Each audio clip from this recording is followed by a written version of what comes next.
نگراں حکومت اپنی مدت پوری کر چکی ہے۔ نگراں حکومت کے وزیر اعظم سمیت تمام وزراء کی کارکردگی کا احتساب کرنا مناسب نہیں ہے، کیونکہ آئین کے مطابق نگراں وزراء کا کام صرف اور صرف روزمرہ امور کو سر انجام دینا تھا۔ ان وزراء کے پاس ملک کی معیشت کو ٹھیک کرنے کے لیے بھی کوئی پالیسی بنانے کا اختیار نہیں تھا، لیکن نگراں وزراء کی کارکردگی کا جائزہ پھر بھی لیا جا سکتا ہے۔ نگراں وزیر تجارت و صنعت ڈاکٹر گوہر اعجاز نے جس روز اپنی وزارت کا چارج سنبھالا، ملکی برآمدات میں کمی ہو رہی تھی۔ جولائی 2023 میں برآمدات میں 9% کی کمی ریکارڈ کی گئی۔ اگست 2023 میں بھی ملکی برآمدات کو دھچکا لگا۔ ستمبر 2023 میں وزیر تجارت نے ملکی برآمدات کو بڑھانے اور درآمدات کو قابو کرنے کے لیے ہنگامی بنیادوں پر کارروائی شروع کر دی۔ سب سے پہلے غیر قانونی افغان ٹرانزٹ ٹریڈ پر ہاتھ ڈالا گیا، جس کے ذریعے سالانہ اربوں ڈالرز کا نقصان ہو رہا تھا۔ گوہر اعجاز نے افغان ٹرانزٹ ٹریڈ کے نام پر گولہ گھمانے والوں کو روکا۔ گوہر اعجاز کو پتہ تھا کہ کاروباری افراد افغان ٹرانزٹ ٹریڈ کے نام پر جو گولہ گھما رہے ہیں، اس سے ملک کی معیشت کو دوہرا نقصان پہنچ رہا ہے۔ پہلا، پاکستان سے ڈالر افغانستان جا رہا ہے۔ دوسرا، افغان ٹرانزٹ ٹریڈ کے نام پر ڈیوٹی بچائی جا رہی ہے۔ اس سے پاکستانی روپے پر غیر ضروری دباؤ ڈالا جا رہا تھا اور ڈالر مسلسل اوپر جا رہا تھا، یہاں تک کہ ڈالر کی قیمت 260 روپے سے بڑھ کر 320 روپے تک ہو چکی تھی۔ وزیر تجارت نے اعلان کیا کہ ڈالر کو 260 روپے پر لایا جائے گا، جس کی اصل قیمت 240 روپے ہے۔ نگراں وزیر تجارت گوہر اعجاز نے اپنے دور میں 2 بڑے اور تاریخی کارنامے سر انجام دیے۔ ان کا پہلا کارنامہ پاک چین تجارت میں 46% اضافہ کرنا ہے۔ وزیر تجارت نے گزشتہ 6 ماہ میں چین کے 2 دورے کیے۔ دونوں دوروں میں پاکستان کے 25 بڑے بڑے کاروباری افراد ان کے وفد کا حصہ تھے، جن میں textile, pharmaceutical, fertiliser, cement, auto, food and agriculture سے وابستہ بزنس مین شامل ہیں۔ ان دوروں کے تمام اخراجات وزیر تجارت ڈاکٹر گوہر اعجاز نے اپنی جیب سے ادا کیے۔ چین میں بڑی بڑی کمپنیوں کے سربراہوں سے ملاقاتیں کی گئیں اور ان کو پاکستان میں اپنے کارخانے لگانے پر قائل کرنے کی کوشش کی گئی۔ پاکستانی مصنوعات کو چین کی منڈیوں تک آسان رسائی دینے کا مطالبہ شدت سے دہرایا گیا۔ چین کے وزیر تجارت نے گوہر اعجاز کے مطالبے کو منظور کر لیا اور پاک چین آزادانہ تجارتی معاہدے کے تحت پاکستان سے اشیاء کی نئی لسٹ مانگ لی، جس میں کئی 100 نئی چیزیں شامل کی جائیں گی۔ نگراں وزیر تجارت کی کوششوں سے پاک چین 2 طرفہ تجارت میں بڑا بریک تھرو ہوا۔ گزشتہ 75 سالوں میں چین کو پاکستان کی برآمدات محض 1 ارب ڈالرز کے ارد گرد گھوم رہی تھیں، لیکن گزشتہ 8 ماہ میں چین کو پاکستان کی برآمدات 1 ارب ڈالر سے بڑھ کر 1 ارب 80 کروڑ ڈالرز تک پہنچ گئیں۔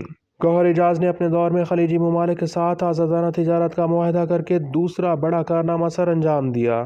پاکستان گزشتہ 15 سالوں سے خلیجی ممالک کے ساتھ آزادانہ تجارت کا معاہدہ کرنے کی کوشش کر رہا ہے، مگر کامیابی نہیں ہو رہی تھی۔ وزیر تجارت و صنعت ڈاکٹر گوہر اعجاز نے خلیجی ممالک کے ساتھ آزادانہ تجارت کا معاہدہ کرنے کے لیے ہنگامی بنیادوں پر کام کیا۔ سیکرٹری سرمایہ کاری بورڈ سہیل راجپوت نے آزادانہ تجارتی معاہدے کی راہ میں حائل رکاوٹوں کو دور کر دیا اور سرمایہ کاری کے تحفظ سے متعلق اعتراضات ختم کر دیے۔ پاکستان پہلا ملک ہے جو خلیجی ممالک کے ساتھ آزادانہ تجارت کا معاہدہ کرنے جا رہا ہے۔ اس سے پاکستان کی سعودی عرب، قطر، بحرین، کویت اور UAE کے ساتھ 2 طرفہ تجارت تو بڑھے گی، لیکن یہ خلیجی ممالک پاکستان میں اربوں ڈالرز کی سرمایہ کاری بھی کر سکیں گے۔ نگراں وزیر تجارت نے اپنے دور میں قومی خزانے پر 1 روپے کا بوجھ نہیں ڈالا۔ گوہر اعجاز نے حکومت سے گاڑی، بنگلہ، پیٹرول، ایئر ٹکٹس اور مراعات نہیں لیں، بلکہ تمام سرکاری تحائف بھی توشہ خانہ میں جمع کرائے، کیونکہ گوہر اعجاز نے پہلے دن ہی واضح کر دیا تھا کہ وہ سرکار سے کچھ لینے نہیں بلکہ دینے آئے ہیں۔ اس دوران انہوں نے تمام اعلیٰ سطحی اجلاس وزارت تجارت میں کرنے کی بجائے اسلام آباد کے سرینا ہوٹل میں کیے اور ان کے اخراجات بھی اپنی جیب سے ادا کیے۔ ملکی صنعتوں کو چلانے کے لیے انڈسٹریل ایڈوائزری کونسل، ایکسپورٹ اور نان ایکسپورٹ ایڈوائزری کونسلز تشکیل دیے گئے، جن کے اجلاس بھی سرینا ہوٹل میں ہوئے۔ ان اجلاسوں میں ملک کے تمام بڑے کاروباری افراد شریک ہوئے، جن میں عارف حبیب، محمد علی ٹبہ، SM تنویر، شاہد صورتی، شہزاد ملک، شاہد علی حبیب، فواد احمد مختار، جہانگیر بھٹی اور دیگر شامل ہیں۔ کاروباری برادری نے ملکی برآمدات کو بڑھانے اور صنعتوں کو چلانے کے لیے تجاویز تیار کیں۔ ان تجاویز پر عمل درآمد کے ذریعے ملکی برآمدات کو آئندہ 5 سال میں 100 ارب ڈالرز تک پہنچایا جا سکتا ہے۔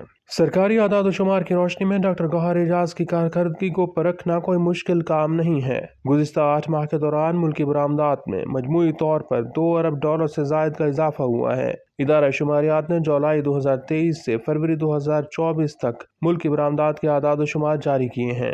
جس کے مطابق مالی سال کے 8 ماہ میں برآمدات 20 ارب 35 کروڑ ڈالر سے زائد رہی ہیں، جو گزشتہ برس 18 ارب 67 کروڑ ڈالرز تھیں۔ سرکاری اعداد و شمار یہ بتاتے ہیں کہ ستمبر 2023 سے فروری 2024 تک ہر ماہ ملک کی برآمدات میں سالانہ بنیادوں پر اضافہ ریکارڈ کیا گیا ہے۔ ستمبر میں برآمدات 2 ارب 44 کروڑ ڈالر سے بڑھ کر 2 ارب 47 کروڑ ڈالرز ہو گئیں۔ اکتوبر میں ملک کی برآمدات 2 ارب 38 کروڑ ڈالر سے بڑھ کر 2 ارب 69 کروڑ ڈالرز ہو گئیں۔ نومبر میں برآمدات 2 ارب 39 کروڑ ڈالر سے بڑھ کر 2 ارب 57 کروڑ ڈالرز رہیں۔ دسمبر میں برآمدات 31 کروڑ ڈالر